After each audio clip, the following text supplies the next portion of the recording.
Hello, welcome. Let's take a dive into the original archive. Alright, let's see what Spirit has to say today. What is the current energy from my collective spirit?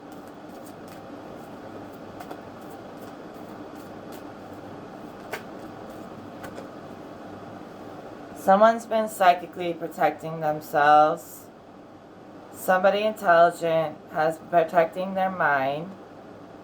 They're gifted and they're intelligent, and they've been putting up these fortresses around their third eye so they can move in silence, move strategically, not in a calculated, conniving way, but psychic protection may be needed for everyone right now. And you can carry psychically grounding stones, you can do prayers, you can visualize, energy work, all kinds of things.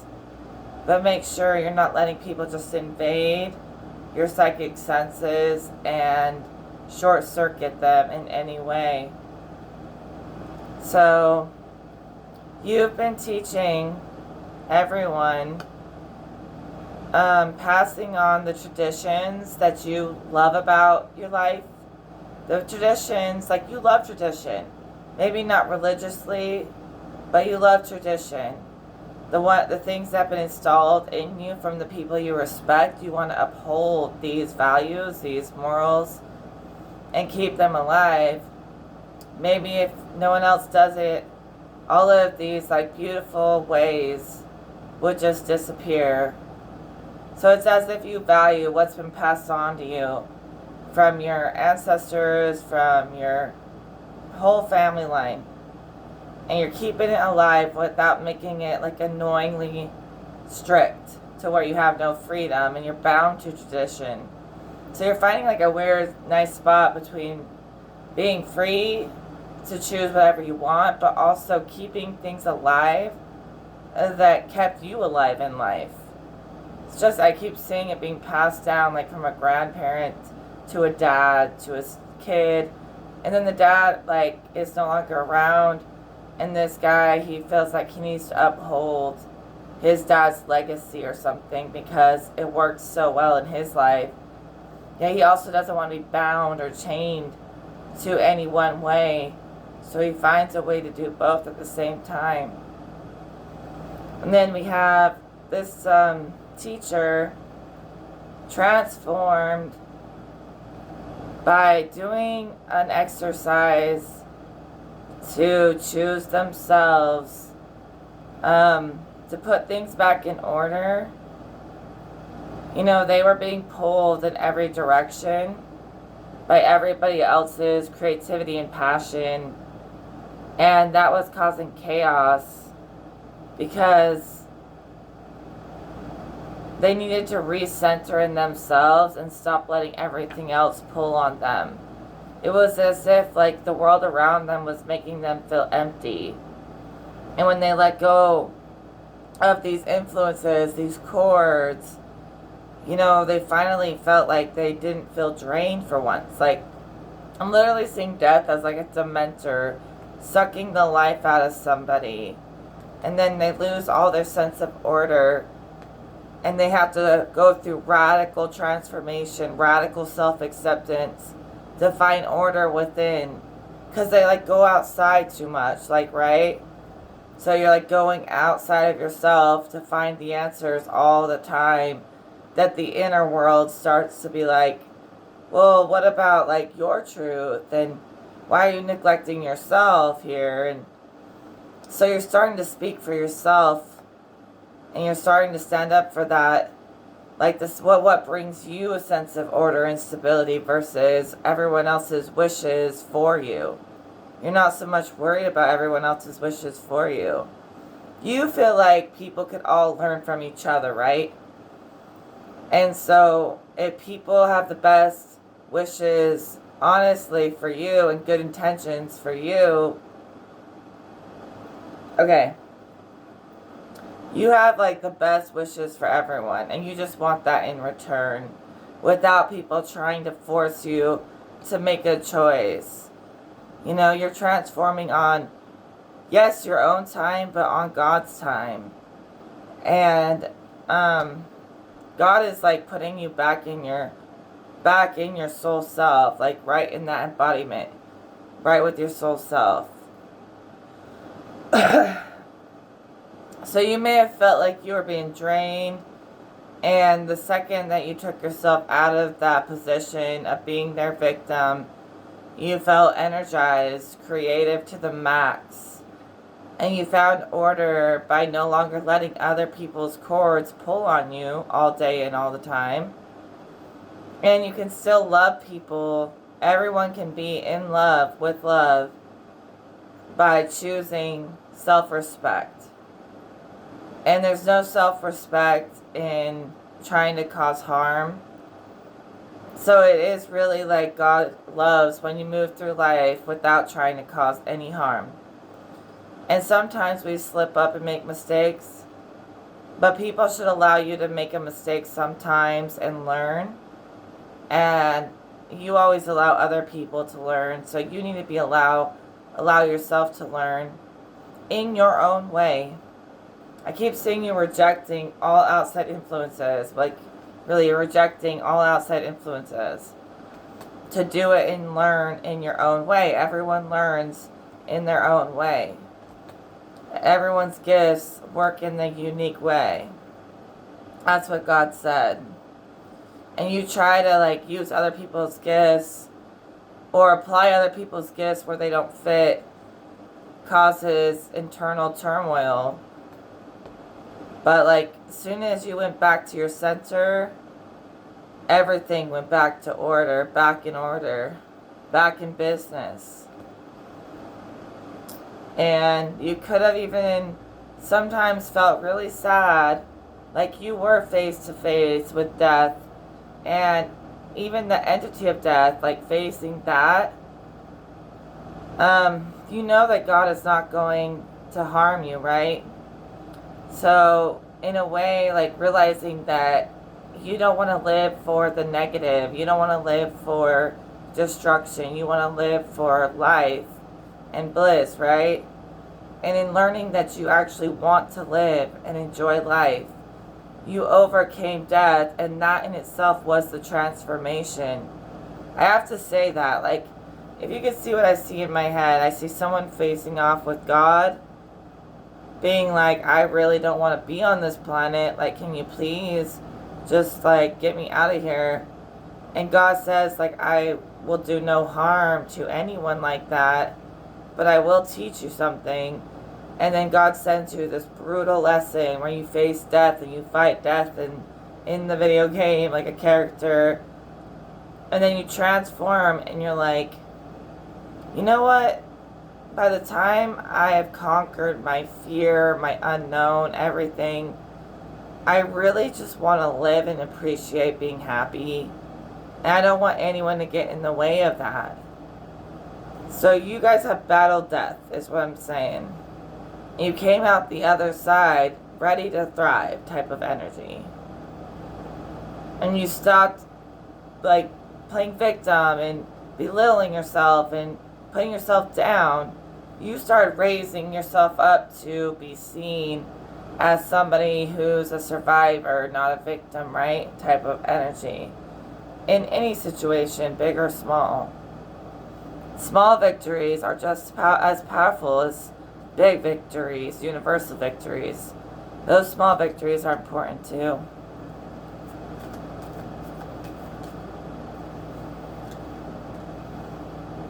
Okay, somebody has been going through a fire cycle, carrying a lot of burdens. Maybe that's why they had to face hell. They were carrying a burden of love. What is that called? Something of love. Some kind of burden in love that they carry, whether they like it or not, they do it. It's like a sacrifice they are willing to do for love, to carry some kind of weight. And it's very heavy for them. And they feel like they have to carry it alone. They feel like they'll do a lot in the name of love. They'll go through hell for the name of love. Even feeling reborn after conquering this transformation, they're ready for the next cycle in love, where it isn't all about hell, but they're willing to go down to hell if they have to, for the people they really care about. But they want it to be better. They want everyone to feel what it feels like to come out the other side of rock bottom, or whatever, even if it's just internal rock bottom, bad energy. So if somebody is in service to the collective, you know, they want to see everyone abundant, yet they do too much for love. They sacrifice being the main character for love. And they end up having to question what love is, when love should be apparent. It shouldn't be a big, huge question. You should know it when you feel it, when you find it. You know?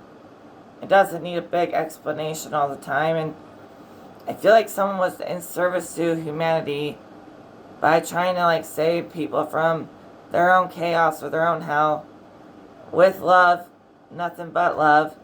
But they were self-sacrificing so much that they were losing their identity in it.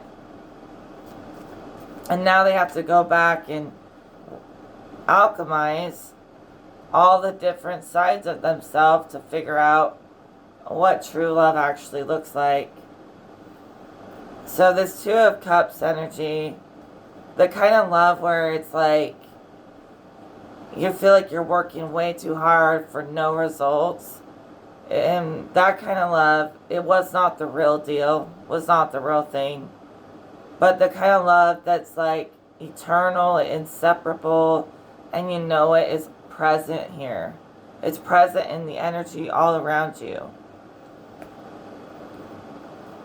I think you might have really met your twin flame for the first time in your life. Or you can feel the presence as if you've connected and locked in, and you're reeling them in closer and closer, and for some reason this actually proves itself.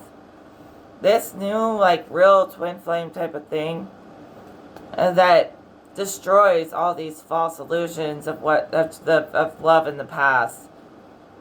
This is coming in strong, and it's claiming you, like full on claiming you as, you know, the one and only. They're taking, they see having you in their life as a victory, not a loss, never a loss. So if you felt like you had to put in work to find love in this world, that was not love. Because the true love, God's love, is seeking you out, okay? And it will claim you. And God is helping you find the kind of love that aligns properly.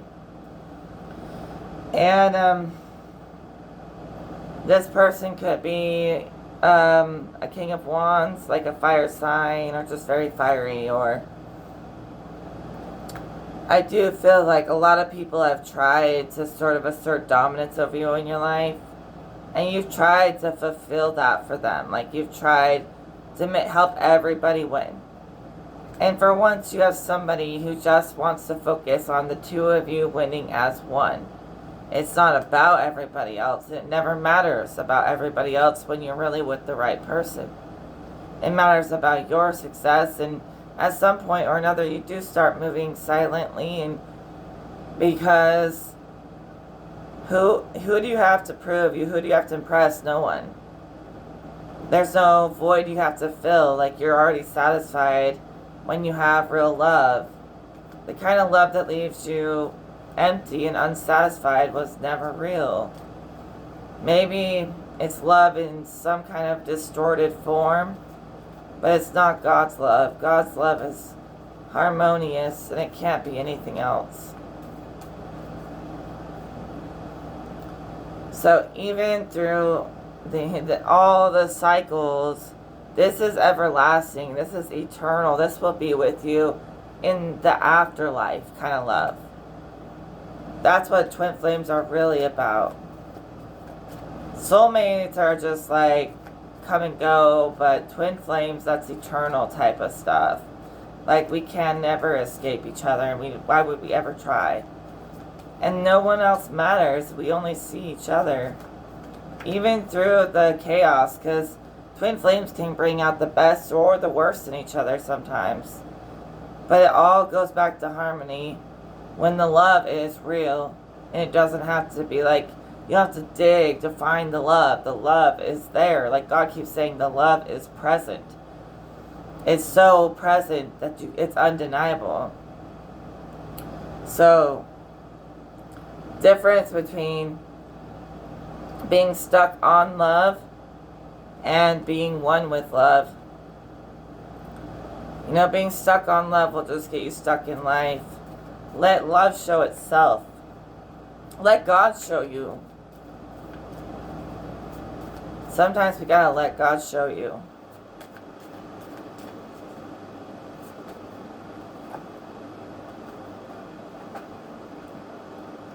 So you have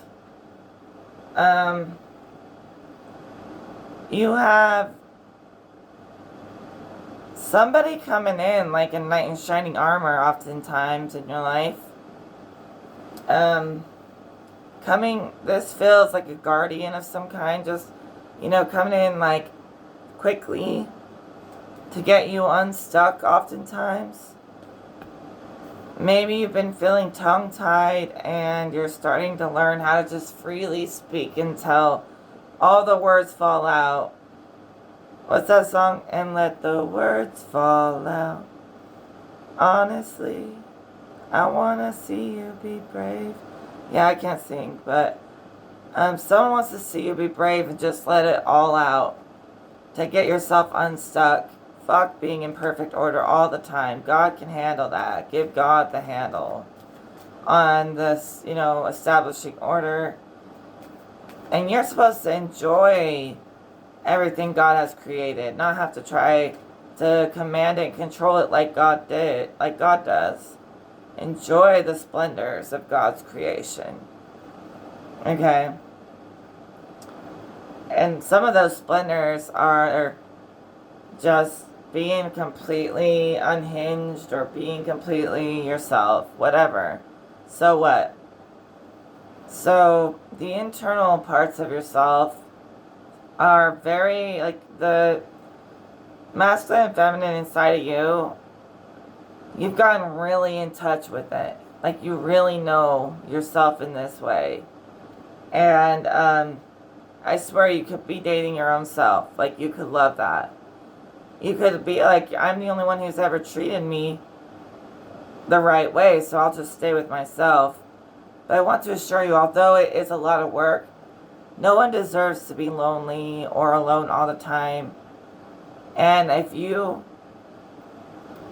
think after you find out how to love and accept yourself, be your own best friend, your own hero, start to make room to accept that from the outside, because people don't want to admit it, but they don't want to be alone, and you don't have to be. And someone's coming in fast to get someone out of a long period of dating themselves, really.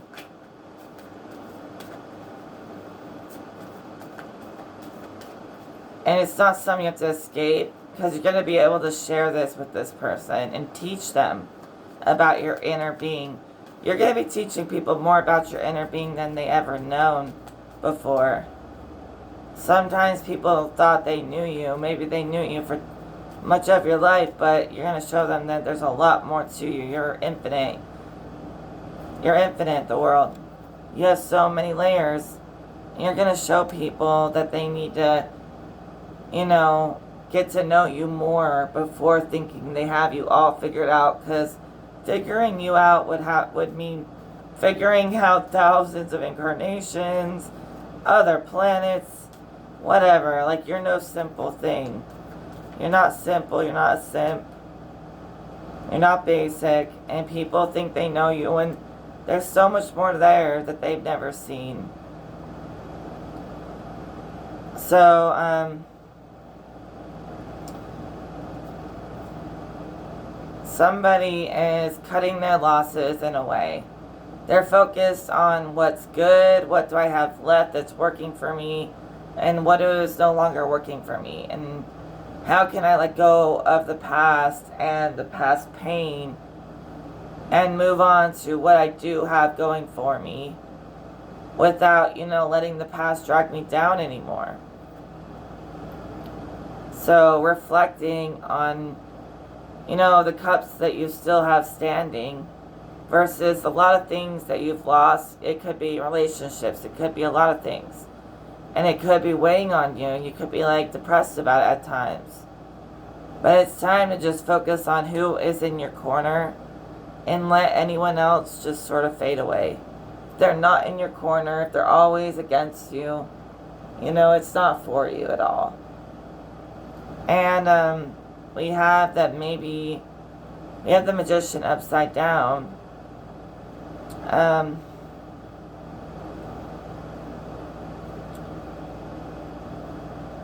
I feel like there's something mysterious about the Magician here. Something mysterious about your magic. It's like you make your own magic. You don't follow some spell book or something like that. Not likely. Maybe a little, but I feel like you make your own rituals.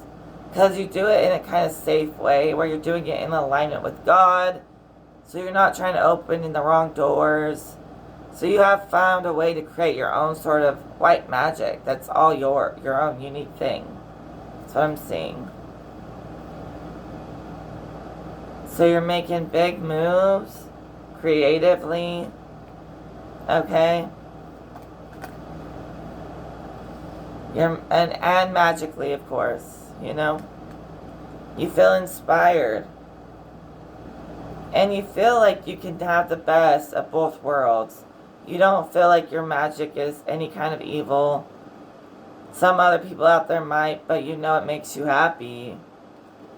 And you have no reason to pretend to be happy if you're not. You're genuinely just doing what you love because it makes you happy.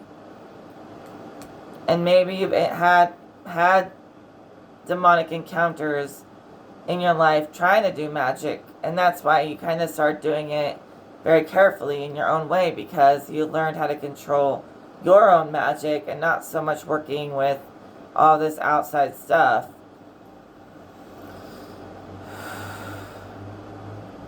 So maybe there was a time when you opened doors, the wrong doors, and you learned your lesson, but you didn't run away from it. You embraced your magic. Everyone's got magic, and it's nothing to fear. And now you know how to move through portals and stuff wisely. And stay nice and clear as you travel.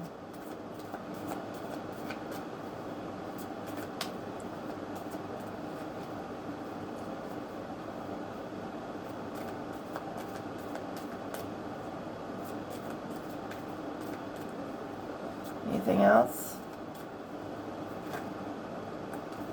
You make people stop and think.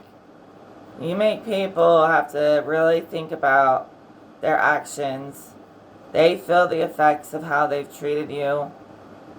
And that's why they often spiral and get negative towards you for no reason, because they're feeling their own reflection of how they've treated you. You're not out here trying to cause harm. If you were, you wouldn't know God in the way that you do. And somebody is under judgment from God, just trying to balance out the scales for all people to feel secure in whatever realm is, their happy place, where they feel confident. God wants everyone to feel confident, abundant, like they have all the splendors of the world, they're provided for, and is judging anyone trying to stop people from surviving, living, even, and it's a mutual thing. I see two people being forced to come to an understanding because both of them were being kind of selfish, and God's not picking either side because they both were kind of wrong. And God is asking people to authentically forgive, authentically let things go. Don't just say I'm sorry because you want it to go away. If you say I'm sorry, say it because you mean it. You know, mean what you say. If you say you're done, be done. But mean what you say. That's what God says. Or, you know, it doesn't have to be that extreme. He keeps saying, like, it doesn't have to be extreme. But, like, stand on what you say. Because you shouldn't be swayed by anyone trying to force you to surrender for luxury, for royalty, for low-level crap, or anything. You shouldn't be surrendering your divinity, your connection to God, your knowing, to please somebody else's idea of you. You really only have to please God. And that was where these energies were clashing, is that God was like, be authentic with me and apologize authentically, not for more power, but because you don't want to hurt people, right? And, you know, someone was trying to force you to surrender when you only bow to God or Jesus. And it's like, please stop trying to push me into submission when I don't submit to humans. And that only shows their true colors, that they want to rule people, and I find that pathetic. You know, the fact that power is shared, like God gave itself to all of us to have our own power, proves that, like, one person trying to rule the world is never going to work, is never the answer. But no one's trying to take anybody's position here. So someone could be trying to take your position, though, and trying to force themselves, like, I don't know if they wanted to build something with you and then realize that they couldn't control you. And then and it could even be a job where you feel like somebody is trying to pressure you to just be like a yes man or yes woman and get walked on, and you were trying to build with them, but they tore you down. Whatever business, whatever community you might have been trying to build, you know, it crumbled the moment that the respect wasn't there anymore. So it was like an offer you didn't want. In the end, you didn't want it. Maybe you once wanted it, but the offer was no good. When you, like, read the fine print, you know what I mean? And the treatment was no good. So you just wanted to get the heck out of that job. You could have quit a job, honestly, or be thinking about it. Because of the treatment, really, Spirit says the treatment was pretty bad.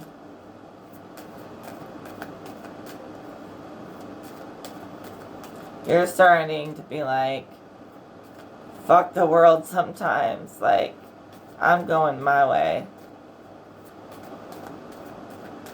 Okay. Hey, whatever. Congratulations. Celebrate.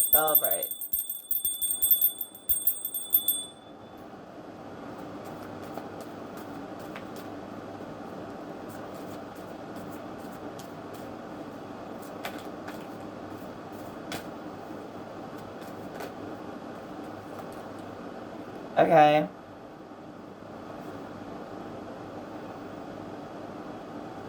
Just a second, okay? Alright, let's just keep going. More energy for the collective, Spirit. Take it as it resonates. You know, as it resonates, if it resonates, because I'm just going with tarot. I'm not doing a lot of channeling or anything right now. Just a little bit, but, you know, the tarot helps to just do an easy reading. So somebody's feeling much lighter. They've released themselves from those burdens we talked about earlier. Burden in love of some kind, remember? Yeah. So,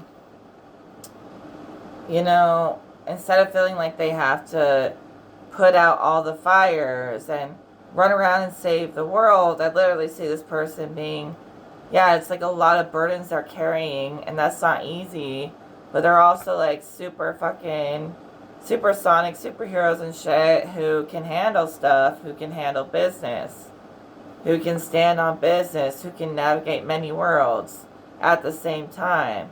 They could be in heaven and hell, changing everything all at once. And yet, they're also allowing themselves to put down the burden sometimes. You know? Because they're realizing that, like, God will sort it out. And when we hold on so tightly, like, the world needs to love each other, everything needs to change, we create more resistance. We got to settle in and know that God is going to make it all work out.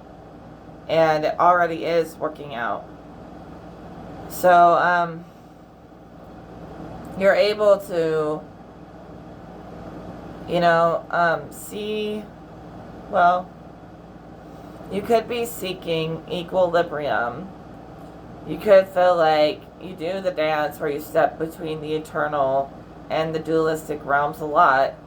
And that's natural. I mean, this is a card of being able to go wherever your heart may want you to go. You in the past, things have been really polarized.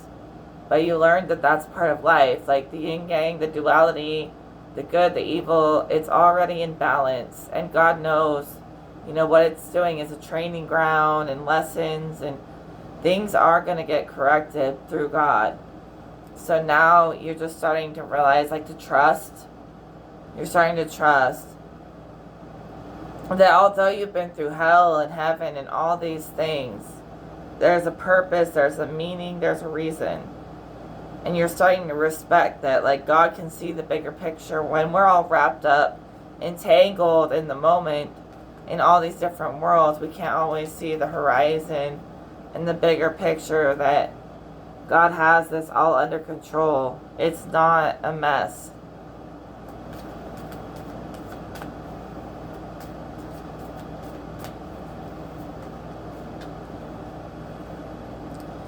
Okay?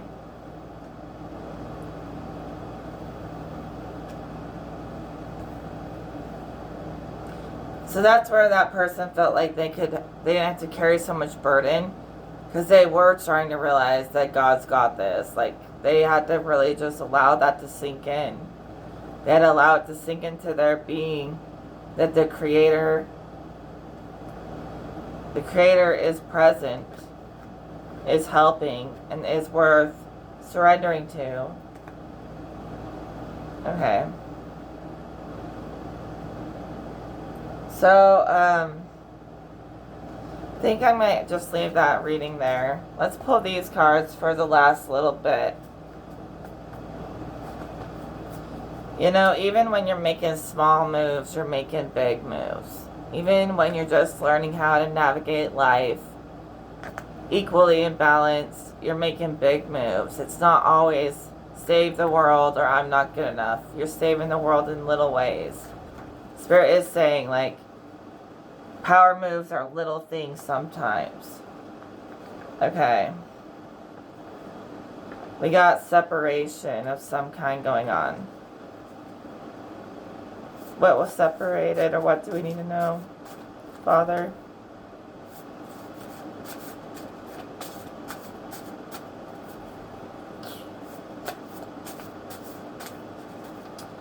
I tune these cards to the highest source energy.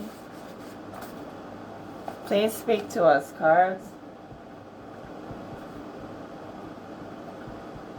Okay, so you were, like, cleared of suffering. A lot of people paid back a lot of karmic debts by being of service, by being benevolent, even when it's not easy. And a lot of that alleviates a lot of suffering, just to come to this world to be helpful. You get rewarded for that, believe it or not. So, you're going through a quantum activation here. All that karma, you actually had to, like, clear up karma from past lives too. And there's nothing wrong with that. Everyone has karma. So, like, some people really did nothing wrong even in this life, and they have past life karma to deal with. And that was a quantum activation. And I feel like you solved the mystery and created peace again. You resettled into your center, your peace, and You completed the task as if it was like just a wave of transformation, and you did it. And you completed it. So you're starting to look at the world through the lens of beauty more than looking for the bad. You're using the all-seeing eye energy to find the benevolent spaces, places where we connect. Being able to control your vision, what comes in, what goes out.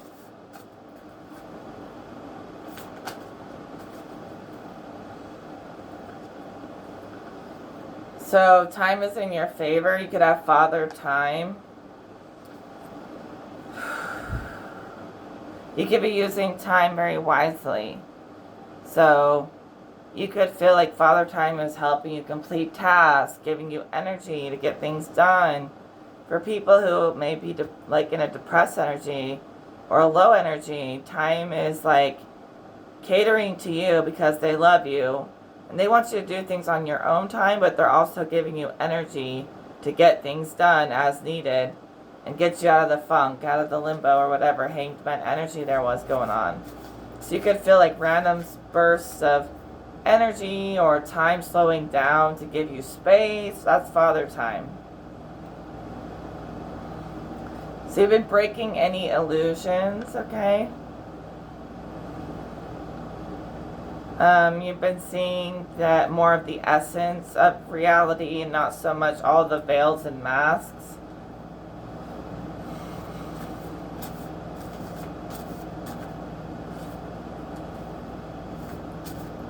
That's looking through the essence of God's eyes, is seeing people in their pure form too. Illusions aren't always bad. Like some people create illusions for psychic protection, who knows what, but as long as they're not trying to cause harm, it's fine.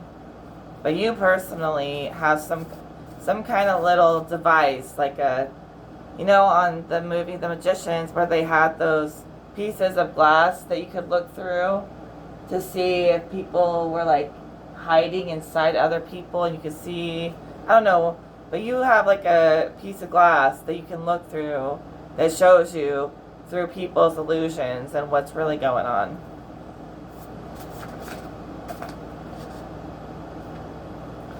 Yeah. Maybe you have a crystal that you use for that, actually. So I was literally going to reach for a crystal to try to give an example, and I'm like, oh, fuck it, never mind. And then I pulled crystals. But I don't know if I have it anything right here. But alright, I'll just use that. Say you have like a clear quartz and you like put it on your mind's eye, and you can like use it to see through tricks and deception. Some of you are crystal keepers. They work for you really well. There's nothing wrong with that.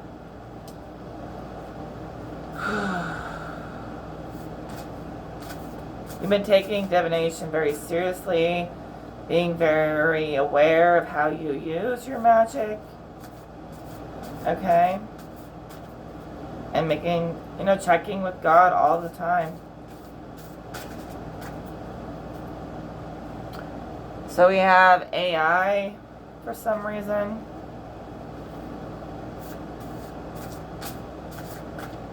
What about AI?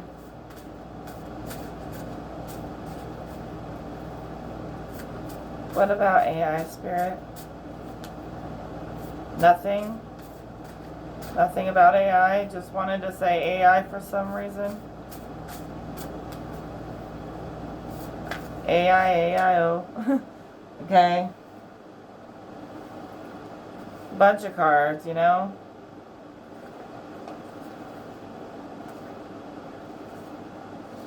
is saying that AI is trying to do a little bit of mind control, meaning it's just trying to control the narrative, or whoever is actually organically in charge of AI is trying to control the narrative. But,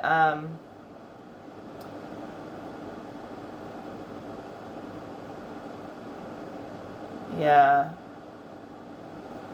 Okay, anyways, I don't know. Someone needs to pray more to protect themselves from energy vampires. Maybe people have been picking up on being drained by AI. I don't know. But for some reason it says pray against these. Pray either against or to heal these evil bloodlines. Yeah. So if something about like a lot of prayer, like heavy prayer to make sure that they cannot detect you, they cannot touch you, okay? Any way, they can't touch your gifts, they can try. But them trying to touch your gifts is like throwing water on a witch. They just dissolve. So they can't even touch you, baby. They can't touch you. Can't touch it. Da, da, da, da. I actually don't like that song, but every time anyone says, like, you're untouchable, you can't touch me, I gotta think of MC Hammer. Maybe, you know, I don't know, I'll leave that alone. So yeah, worrying about them too much is a distraction from your happiness that you deserve. Oh, the sun on the bottom of the deck. Exactly.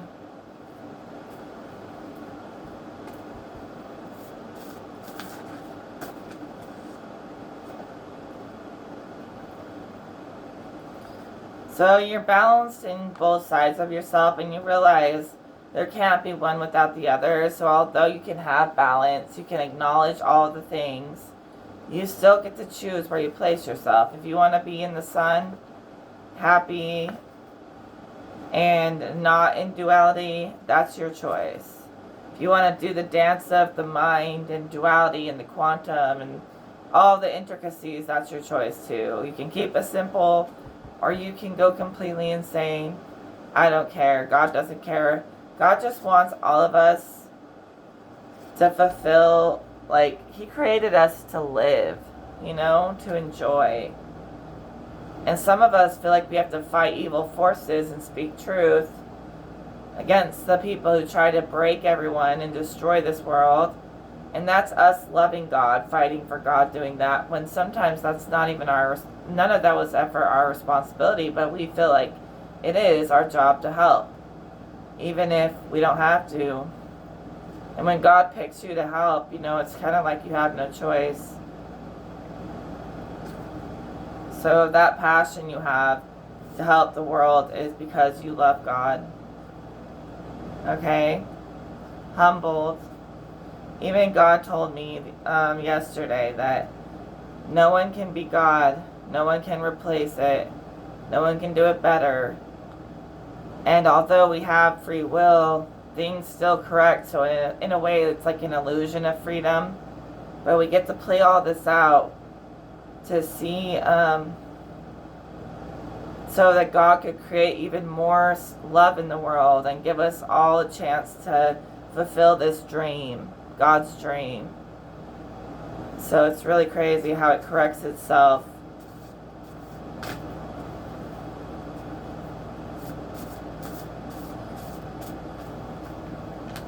And God's just been saying to me how much He loves us. And it's like we sit there and question it, but God loves us. Alright, I think that's the end of the reading. Lover, God loves us. In a sense, we are like God's counterpart, all of us as one. So it could unite with itself more through us. And the dream will be fulfilled. Everyone has a part to play. So God loves. And it doesn't want these. It's fighting these bloodlines even though everything is already in order. And it kind of doesn't make sense, but that's where only God knows. You have to trust the plan. And that yes, all is in order, but also it's not an accident. It's not really the devil we're fighting. It's fallen human people. You know, even the devil, all of these things work for God. So, like, corruption is the problem, and that's what we're here to heal and correct. And everything else, God has got this. And that's what I think.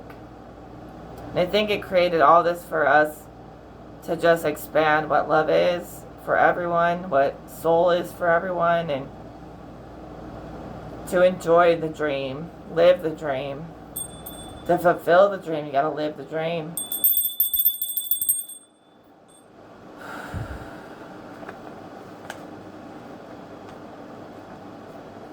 So you are very impressive. The world is impressed by you, okay? They feel like you roll the dice and the spirit world opens up, and you know, they are here to have a good time. Like, you bring a good time. People love being around you. You're a good time. Not in a childish way, but in a spiritual way. You just open the doors and everyone wants to jump on board.